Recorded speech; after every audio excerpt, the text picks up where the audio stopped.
اس کے بعد میں دعوت دیتا ہوں جناب محترم ریاض الدین صدیقی صاحب کو دعوت بیداری ملت کے سیشن میں دعوت سے متعلق مخاطب کرنا ہے۔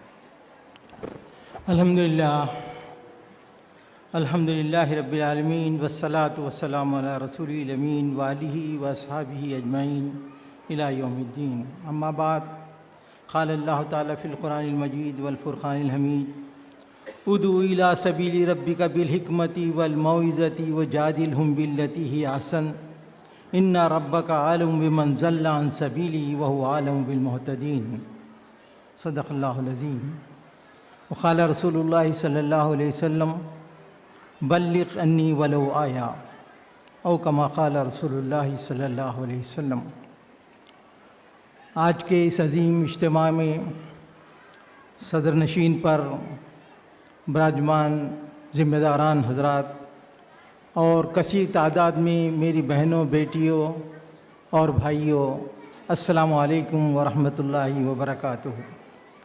ابھی آپ کے سامنے سورہ نحل کی 125ویں آیت تلاوت کی گئی ہے، جس میں اللہ تبارک تعالیٰ نے ارشاد فرمایا ہے ادعو الی سبیل ربک بالحکمۃ والموعظۃ، بلاؤ اللہ کے راستے کی طرف حکمت کے ساتھ، نصیحت کے ساتھ، وجادلہم باللتی ہی احسن، اور ان سے مباحثہ کرو مگر اچھی طریقے سے، احسن طریقے سے۔ ان ربک عالم بمن ضل عن سبیلی، تیرا رب خوب جانتا ہے کہ اس کی راہ سے کون بھٹکا ہوا ہے، وہو عالم بالمہتدین، اور یہ بھی خوب جانتا ہے کہ کون ہدایت پر ہے۔ اور جو حدیث پیش کی گئی ہے اس میں اللہ کے رسول صلی اللہ علیہ وسلم نے فرمایا کہ جو لوگ یہاں موجود ہیں وہ یہ باتیں ان لوگوں کو پہنچا دیں جو یہاں پر موجود نہیں ہیں۔ حجۃ الوداع کے موقع پر اللہ کے رسول صلی اللہ علیہ وسلم نے فرمایا تھا۔ حاضرین محترم، اللہ کی طرف لوگوں کو بلانا یہ انبیاء علیہ السلام کا مشن رہا ہے، چاہے نوح علیہ السلام ہوں، ابراہیم علیہ السلام ہوں، موسیٰ علیہ السلام ہوں، عیسیٰ علیہ السلام ہوں، ہود علیہ السلام ہوں، صالح علیہ السلام ہوں، شعیب علیہ السلام ہوں، یا لوط علیہ السلام ہوں، یا ہمارے نبی محمد مصطفیٰ صلی اللہ علیہ وسلم ہیں۔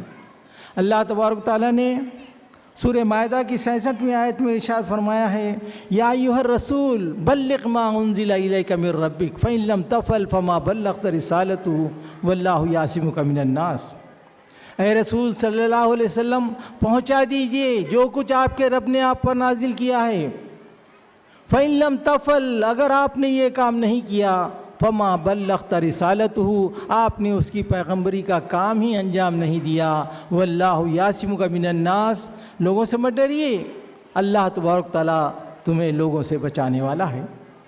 تو جتنے پیغمبر آئے ان سب کا کام یہی رہا کہ اللہ کی بات کو، اللہ کے دین کو، اللہ کے راستے کو لوگوں کو بلائیں اور وہ بتلائیں، اور آج بھی امت مسلمہ کے پیش نظر وہی کام ہے۔ سورہ ابراہیم میں اللہ تبارک تعالیٰ ارشاد فرماتے ہیں کتاب انزلناہ الیک لتخرج الناس من الظلمات الی النور، یہ کتاب ہم نے تمہاری طرف نازل کی ہے تاکہ تم ان لوگوں کو تاریکیوں سے نکال کر روشنی کی طرف لاؤ۔ سورہ یوسف میں اللہ تبارک تعالیٰ نے ارشاد فرمایا ہے قل ھذہ سبیلی ادعو الی اللہ علی بصیرۃ انا ومن اتبعنی وسبحان اللہ وما انا من المشرکین۔ تم ان سے کہہ دو کہ میرا راستہ تو یہ ہے کہ میں اللہ کی طرف بلاتا ہوں، میں خود بھی اور میرے ساتھی بھی روشنی میں اپنا راستہ دیکھ رہے ہیں، اللہ پاک ہے، شرک کرنے والوں سے میرا کوئی واسطہ نہیں ہے۔ سورہ حامیم السجدہ میں اللہ تبارک تعالیٰ نے ارشاد فرمایا وَمَنْ أَحْسَنُ قَوْلًا مِّمَّنْ دَعَا إِلَى اللَّهِ وَعَمِلَ صَالِحًا وَقَالَ إِنَّنِي مِنَ الْمُسْلِمِينَ۔ اس شخص کی بات سے کس کی بات اور اچھی ہو سکتی ہے جس نے اللہ کی طرف بلایا، نیک عمل کیا اور کہا کہ میں مسلمانوں میں سے ہوں۔ امت مسلمہ کو مخاطب کر کے اللہ تبارک تعالیٰ ارشاد فرما رہے ہیں کنتم خیر امت اخرجت للناس، تم ہی بہترین امت ہو، بہترین انسانی گروہ ہو کہ اخرجت للناس، لوگوں کے لیے اللہ تبارک تعالیٰ نے تم کو نکالا ہے۔ تامرون بالمعروف تنہون عن المنکر، تم ان لوگوں کو نیکی کا راستہ، نیکی کا حکم دیتے ہو اور برائیوں سے بچاتے ہو۔ تو حاضرین محترم، حجۃ الوداع کے موقع پر بھی اللہ کے رسول نے یہی بات فرمائی کہ یہ باتیں آپ دوسروں کو پہنچا دیجئے۔ یہ چند قرآن و حدیث کے حوالات ہیں جو واضح انداز میں بتلاتے ہیں یہ کام صرف انبیاء علیہ السلام کا نہیں تھا بلکہ یہ کام امت مسلمہ کا بھی ہے، کیونکہ نبی مکرم محمد مصطفیٰ صلی اللہ علیہ وسلم کے بعد اب قیامت تک کوئی دوسرا نبی آنے والا نہیں ہے۔ حاضرین محترم، سوال یہ پیدا ہوتا ہے کہ اگر یہ کام ہم نہ کریں تو کیا ہوگا؟ اللہ تبارک تعالیٰ نے سورہ اعراف میں 163 سے 165 آیتوں میں بتلایا ہے ایک بستی کا واقعہ کہ وہاں کے لوگ سبت کا قانون پر عمل کرتے تھے، ہفتے کے دن روزہ رکھتے تھے، ہفتے کے دن عبادت کرتے تھے، کاروبار بند رکھتے تھے، مچھلیاں نہیں پکڑتے تھے، عبادت میں گزارتے تھے، لیکن ان کے اندر خرابی آئی اور ان تمام چیزوں سے رک گئے۔ مچھلیاں تو امتحاناً ایسی آتی تھیں جیسے ہاتھ سے پکڑ لی جائیں، ان لوگوں نے گڑھے کھود کر کے اس کو رکھ کر کے پکڑنا شروع کیا، اس طریقے سے وہ برائی کے راستے پر چل پڑے۔ اس طریقے سے پوری بستی کے لوگ 3 گروہوں میں بٹ گئے۔ ایک وہ لوگ تھے جو گناہ کا کام کرتے تھے، دوسرے وہ لوگ تھے جو گناہ کے کرنے والوں کو نصیحت کرتے تھے اور انہیں راز بازی کی تلقین کرتے تھے، تیسرے وہ تھے جو ناصحوں سے کہتے تھے کہ ارے مرنے دو ان کو، کیوں ان کو نصیحت کرتے ہو۔ اللہ تبارک تعالیٰ نے قرآن میں بتایا ان 3 گروہوں میں سے جنہوں نے نصیحت کی، جنہوں نے برائی سے روکا، ان کو اللہ نے بچا لیا اور باقی سب عذاب کے پھیر میں آ گئے۔ اگر یہ کام نہیں کرو گے تو اللہ کے عذاب میں آ جاؤ گے۔ حدیث میں آیا ہے، حضرت حذیفہ بن یمان رضی اللہ تعالیٰ سے مروی ہے کہ حضور صلی اللہ علیہ وسلم نے فرمایا قسم ہے اس ذات کی جس کے قبضے میں میری جان ہے، اگر تم بھلائی کا حکم دینا اور برائی سے روکنا چھوڑ دو گے تو اللہ تم پر عذاب نازل کرے گا، تم دعائیں مانگو گے لیکن تمہاری دعائیں قبول نہیں کی جائے گی۔ دعوت کا کام چھوڑنے پر اللہ کے غضب کا شکار ہوتے ہیں۔ یہ ترمذی شریف کی 2169 آیت ہے، حدیث ہے، آپ اس کو جا کر دیکھ لیجئے۔ حضرت نعمان بن بشیر رضی اللہ تعالیٰ عنہ فرماتے ہیں جیسے عبد الحکیم صاحب نے آپ کے سامنے بتلایا، کشتی کے 2 منزل تھے، نیچے والوں نے گناہ شروع کر دیا لیکن نیچے والوں نے برا کام شروع کر دیا، اوپر والے اگر اس کا ہاتھ نہ پکڑ لیں تو اوپر والے بھی ڈوبیں گے، نیچے والے بھی ڈوبیں گے۔ آج پورے ملک میں شرک، ظلمت، گناہ ہو رہے ہیں، لیکن اگر ہم ان کا ہاتھ نہیں پکڑ سکتے ہیں، ہم ان کو روک نہیں سکتے ہیں، اللہ کا عذاب آئے گا اور نہ وہ بچیں گے اور نہ ہم بچیں گے۔ ایک جابر رضی اللہ تعالیٰ عنہ حدیث جو کانپا دینے والی ہے، بالکل لرزہ دینے والی ہے، یہ مشکات شریف کی 5152 کی حدیث ہے۔ اس میں حضرت جابر فرماتے ہیں اللہ تبارک تعالیٰ نے جبریل امین کو طلب کیا اور کہا کہ جبریل فلاں بستی کو الٹ دو، غارت کر دو۔ جبریل امین نے کہا کہ باری تعالیٰ اس بستی کے اندر ایک ایسا شخص رہتا ہے جو پلک جھپکنے کے برابر بھی تیری یاد سے غافل نہیں ہے، کیا اس کو بچا لیں؟ اللہ تبارک تعالیٰ فرماتے ہیں نہیں، عذاب کو اسی کے گھر سے شروع کرو اور اسی کو الٹ دو۔ اللہ کو پسند نہیں ہے تم یکے تنہا جنت میں جانے کے لائق، برائیوں کو دیکھتے ہوئے برائی سے نہ روکتے ہو تو اللہ کو قطعی پسند نہیں ہے، بلکہ اللہ تبارک تعالیٰ عذاب کی ابتدا بھی وہیں کرنے سے کرتا ہے۔ حاضرین محترم، آج موقع ہے، اٹھیے، اللہ کے دین کو بتلائیے، چل کر بتلائیے کہ کیسے اللہ کا پیارا دین ہے۔ انشاءاللہ آپ دیکھیں گے کہ اس سے ہم بچ سکیں گے۔ حاضرین محترم، تاریخ میں اس کے مشاہدات موجود ہیں۔ 13ویں صدی میں جب منگولیوں نے مسلمانوں پر حملہ کیا، گاجر مولی کی طرح کاٹ کر رکھ دیا، لیکن جب انہی منگولیوں کو دعوت دین پہنچی، انہوں نے دین کو قبول کیا۔ علامہ اقبال کہتے ہیں پاس باں مل گئے کعبے کو صنم خانے سے۔ تو دعوت دین کا کام ہے، زندگیوں کو بدل دیتا ہے۔ محبت اور خیر خواہی سے کیا جائے تو اللہ تبارک تعالیٰ اس کے لیے راہیں نکال دیتا ہے۔ روہنگیا کے مسلمانوں کے تعلق سے آتا ہے 1961 میں مولانا علی میاں ندوی نبی نے رحمۃ اللہ علیہ وہاں پر گئے اور انہیں حالات کو دیکھا اور کہا کہ لوگوں اس وقت میں تم دین کی دعوت دو، اس وقت میں جو بدھسٹ لوگ ہیں ان کو صحیح راستہ بتلاؤ، لیکن لوگوں نے نہیں مانا۔ نتیجہ یہ ہوا 2017 کے اندر سارے ہی روہنگیا کے لوگوں کو جو ہے ان کو بدر کر دیا گیا اور آج بھی ہزاروں کی تعداد میں بنگلہ دیش میں ہیں، ہزاروں کی تعداد میں پانی میں ڈبو دیے گئے۔ حاضرین محترم، ایک قرض ہے ہم پر یہ، کیونکہ جب یہاں ہندوستان کے اندر تاجر آئے، ہندوستان کے اندر سپاہی آئے، ہندوستان کے اندر علماء دین آئے، تو انہوں نے مختصر تعداد تھی لیکن یہاں کے لوگوں کو اسلام پیش کیا، اور یہ ہم جو نظر آ رہے ہیں ہزاروں کی تعداد میں، الحمدللہ انہی کی تعلیم اور دعوت کا نتیجہ ہے کہ یہاں پر آئے. تو ہم پر یہ قرض ہے کہ آج ہم ان کی روحوں کے لیے اللہ تبارک تعالیٰ سے دعا کریں اور اس پیغام کو آگے بڑھائیں, کیونکہ پیارے رسول صلی اللہ علیہ وسلم نے فرمایا کہ اس ہندوستان کی طرف سے ٹھنڈی ہوائیں آ رہی ہے, اسلام خوب پھیلے گا. بے شک اللہ کے رسول کی بات صحیح ہوگی, لیکن سوال یہ ہے کہ اس میں ہمارا کیا حصہ ہوتا ہے. حاضرین محترم, ہم کسی کو تکلیف میں دیکھنا نہیں چاہتے ہیں.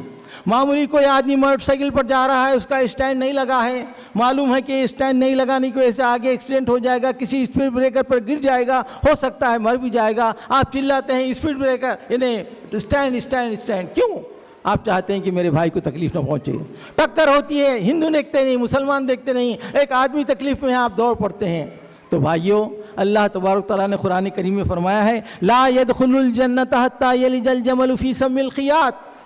جس طریقے سے سوئی کے ناکے میں سے اونٹ کا جانا ناممکن ہے, ویسے ہی جو ایمان نہیں لایا ہے اس کا جنت میں جانا ناممکن ہے.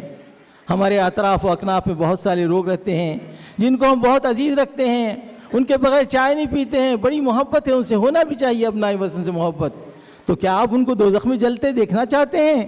ان کو دوزخ سے بچانے کے لیے آپ کیا کر رہے ہیں؟ بلائی بتلائیے ان کو. اللہ کے رسول صلی اللہ علیہ وسلم نے ہمیں بتلایا کہ اس دین کا کام جو ہے نا 2 طریقے سے کیا جا سکتا ہے. دین کی تبلیغ 2 طریقے سے کی جا سکتی ہے. علماء کرام, علم رکھنے والے حضرات علم کے ذریعے سے بتلائیں کہ اللہ وہ واحد ہستی ہے جو احد ہے, اس کا کوئی ماں باپ نہیں ہے, اس سے کوئی اولاد نہیں ہوئی ہے. دنیا کے جتنے مصائب میں ہم کو نظر آئے جن کو لوگوں نے خدا مان رکھا ہے, ان کے ماں باپ ہیں, ان کا بچپن ہے, ان کے تمام چیزیں وہ اسی کی سے پیدا ہوئے ہیں اور وہ کسی سے پیدا ہوئے ہیں. لیکن بتلائیے کہ ہمارا پروردگار, ہمارا تمہارا پروردگار کسی سے پیدا نہیں ہوا ہے, اس سے کوئی اولاد نہیں ہے. وہ حی و قیوم ہے, زندہ جاوید ہے, اور اس کا اقتدار پوری آسمان و زمین تمام چیزوں پر پھیلا ہوا ہے. اسے نیند آتی نہیں, اونگ آتی نہیں ہے, وہی بارش برساتا ہے, وہی غلے اگاتا ہے, وہی پھل اگاتا ہے, وہی دنیا کے اندر وہ تمام چیزیں رکھی ہیں جو انسان کو درکار ہیں. پرانے زمانے میں انسانوں کی مختصر ضروریات تھی, اسی زمین سے پوری ہوئی, اسی کائنات سے پوری ہوئی. آج سائنٹیفک ایج ہے, آج ٹنوں جب وزنی جہاز ہوا میں گھوم رہا ہے, بغیر پائلٹ کے ڈرون جو ہے بام برسا رہے ہیں. یہ تمام بنانے کا سادھن کہاں سے آیا ہے؟ رب العالمین نے اسے کائنات میں رکھا اور اسی کائنات سے قیامت تک ملتا رہے گا. یہ باتیں ہم ان کو بتلائیں کہ واقعتاً ہمارا عظیم پروردگار کیسے کرتا ہے. حاضرین محترم, اللہ تبارک تعالیٰ کے رسول صلی اللہ علیہ وسلم نے بتلایا ایک تو کام آپ اس طریقے سے کیجئے کہ ان کو قرآنی تعلیمات پہنچائیے, رسول اکرم صلی اللہ علیہ وسلم کی زندگی بتلائیے. اور اگر آپ یہ کام نہیں کر سکتے ہیں, آپ اتنا علم نہیں رکھتے ہیں, آپ کے اندر اتنی استعداد نہیں ہے, کوئی بات نہیں, آپ عمل کیجئے. اللہ کے رسول صلی اللہ علیہ وسلم مسجد نبوی میں تشریف فرما تھے. ایک بدو عرب آتا ہے, وہ اللہ کے رسول کی مسجد میں پیشاب کرنا شروع کر دیتا ہے. صحابہ غصے سے دوڑتے ہیں, آپ کہتے ہیں رک جاؤ رک جاؤ, اس کو پیشاب کرنے دو.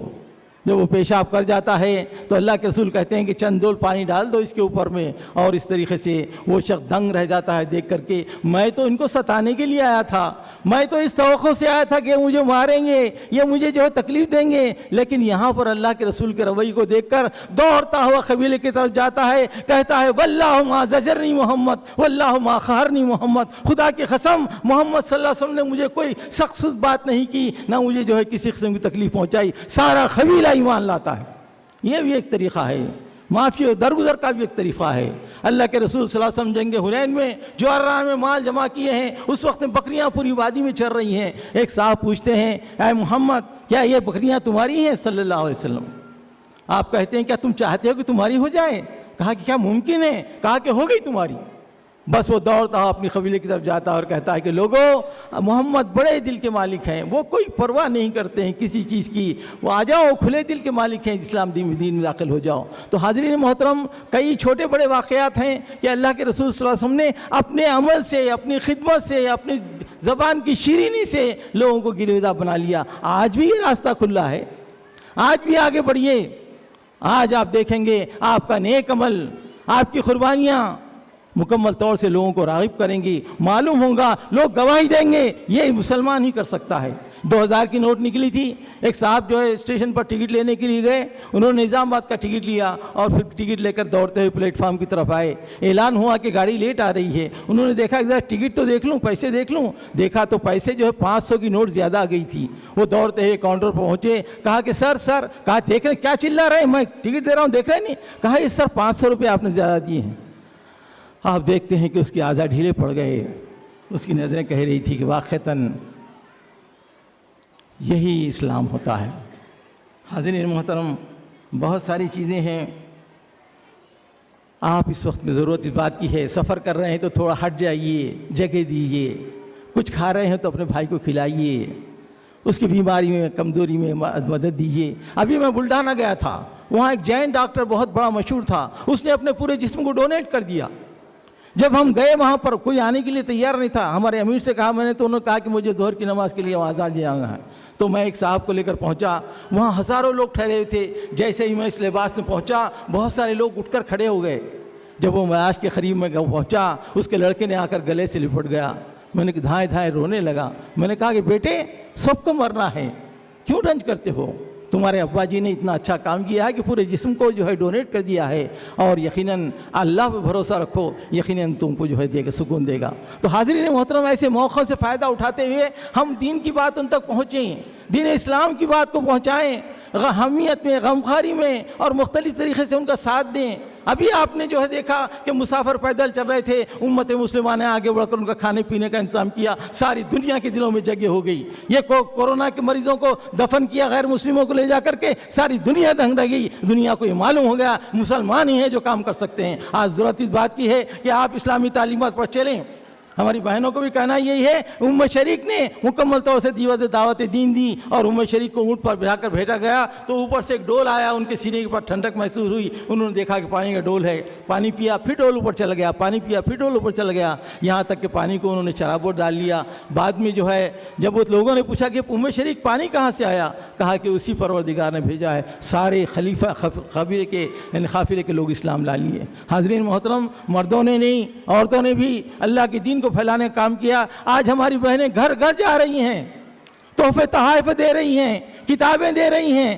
الحمدللہ ثم الحمدللہ, یہ انشاءاللہ اچھا آغاز ہے. اللہ تبارک تعالیٰ دلوں کو پھیرنے والا ہے. یقیناً ہم اپنے عمل سے اور اللہ تبارک تعالیٰ کی مدد سے, اس کی دعائیں کرتے ہوئے دین کو آگے بڑھائیں گے انشاءاللہ ثم انشاءاللہ. اللہ تبارک تعالیٰ اس میں کامیابی عطا فرمائے گا. وآخر الدعوانا ان الحمدللہ رب العالمین.